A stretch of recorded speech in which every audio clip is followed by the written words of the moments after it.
I love that Mark Zuckerberg is denying losing consciousness in his grappling match. I love everything about this. And I hope that you guys are seeing it. Because I am so strongly on Zuck's side for a number of reasons. But I am so strong on his side. But I have to contain myself. See, I have to get, because I'm not sure that the referee's done anything wrong. I'm not sure that anybody's done anything wrong. But I want them to have. I want to defend Zuckerberg, and I want the referee. Guys, I'm Catholic, okay?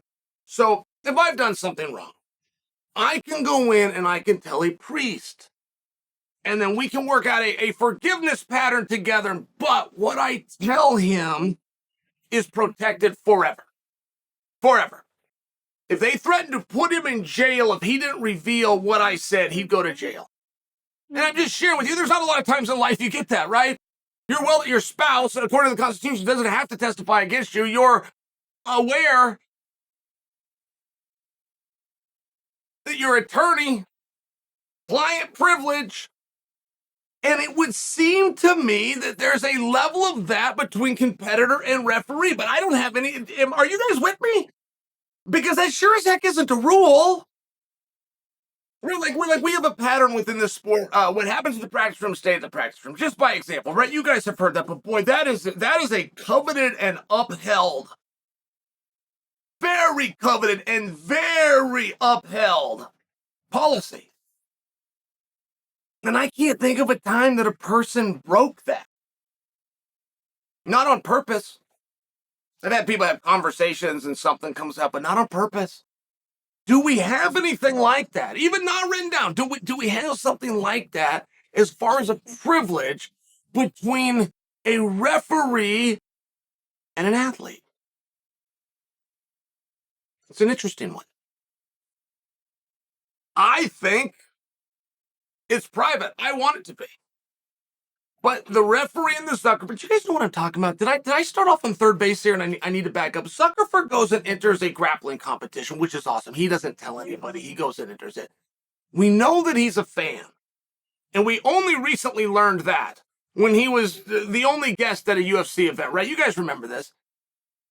Then you start hearing rumors that Facebook's UFC is going to go into the metaverse and they're going to do it with the UFC. These things start to happen. But then we find out that Zuckerberg is taking private grappling lessons. Now, that was very interesting to me. I will want my own kids to learn self-defense and things like this, and I got into that myself just in case. But there is no just in case with Zuckerberg. He's surrounded by the finest personal security on the face of the earth. I don't know, respectfully, that I could say the Secret Service is better than what Zuckerberg has.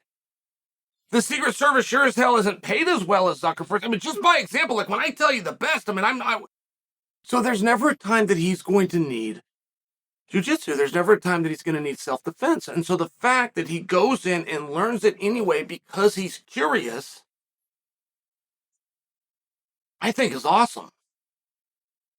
I think that's a fascinating thing. And I wish that he wasn't shy about it. He appears to not want to bring attention to himself. It appears to just be a pure curiosity by him.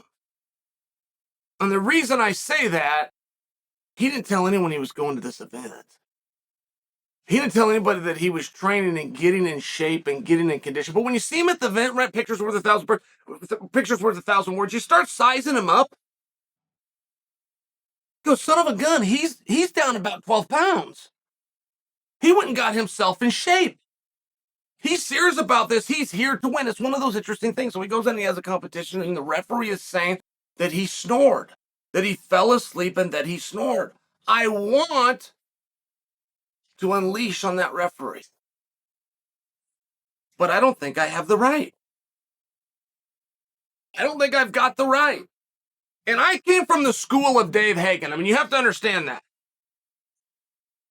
What happened in a ring, Dave Hagen would take it on the chin. They would put him down, they would bury him, and he would let them do it. And it hurt, it stung like anybody else, but he wouldn't fight back. He believed that this was a coveted thing. This is between them. If the fighter's going to come out of the ring and he has a story to tell for marketing reasons or ego reasons, Dave Hagen would let him go do it. So it's a peculiar spot because now Meta has put out a statement that Zuckerberg did not fall asleep, and it's a big deal. Believe me, it is a colossally big deal, particularly in your first competition. If it didn't go the way that you wanted, but this is one-on-one, this is mano-a-mano, this is as tough as it gets. This is as personal as it gets. People tell you sport shouldn't be personal. Well, goddamn it, it is. And when you go out there in that situation and it doesn't go the way that you want, that's bad enough.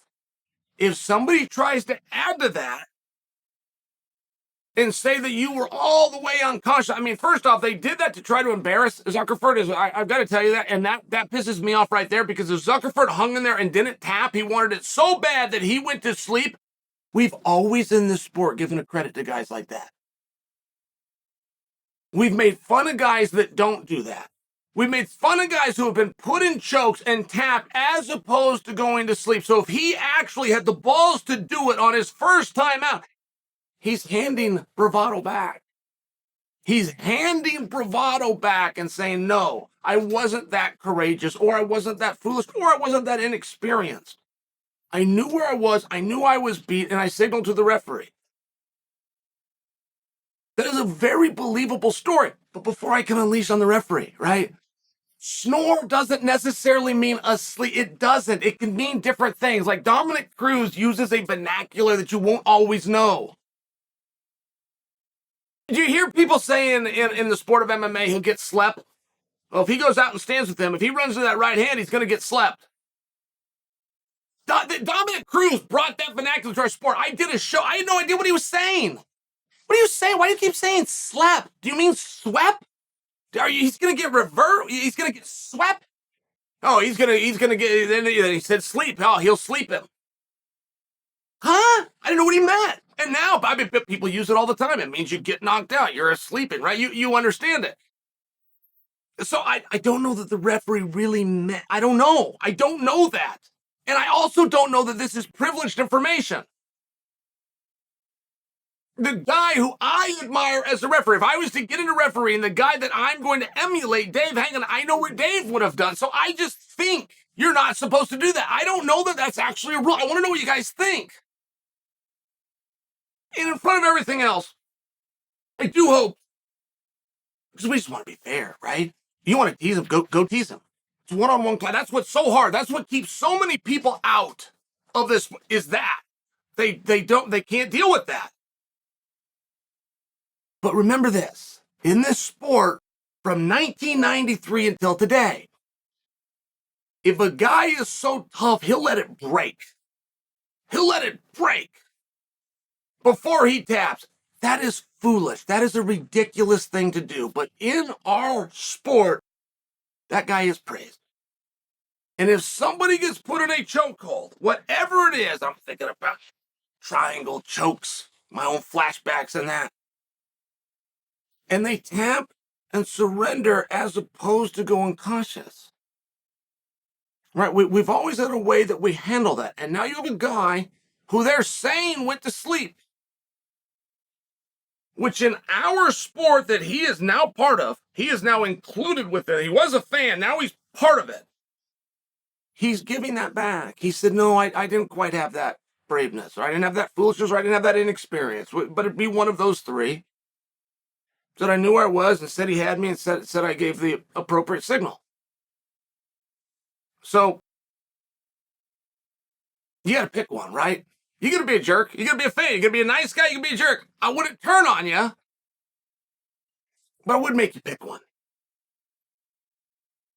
And teasing the guy that went to sleep, who hung in there so long and wanted it so bad that he went to the bitter end and had to be protected by the referee, has always been something in this sport that we celebrate.